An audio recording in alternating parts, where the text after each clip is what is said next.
പ്പെടാൻ പാടുപെടുന്ന കാർത്തിക് എന്ന യുവാവിനെ ചുറ്റിപ്പറ്റിയാണ് കഥ വികസിക്കുന്നത്. നിഗൂഢമായ സംഭവങ്ങളുടെ ഒരു പരമ്പര അരങ്ങേറുമ്പോൾ ഒരു സായാഹ്നം ഒരു വിചിത്രമായ വഴിത്തിരിവിലേക്ക് മാറുന്നു. രാത്രിയിൽ വിചിത്രമായ ശബ്ദങ്ങൾ, ചലനങ്ങൾ, പ്രത്യക്ഷതകൾ എന്നിവയുൾപ്പെടെയുള്ള വിചിത്രവും വിശദീകരിക്കാനാകാത്തതുമായ പ്രതിഭാസങ്ങൾ കാർത്തിക് അനുഭവിക്കാൻ തുടങ്ങുന്നു.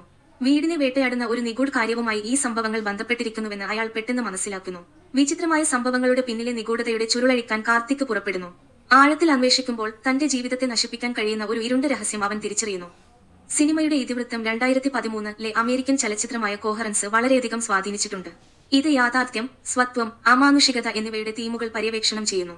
KG ബാലസുബ്രഹ്മണി സംവിധാനം ചെയ്ത ബ്ലാക്ക് എന്ന ചിത്രത്തിന് സമ്മിശ്ര പ്രതികരണമാണ് ലഭിച്ചത്.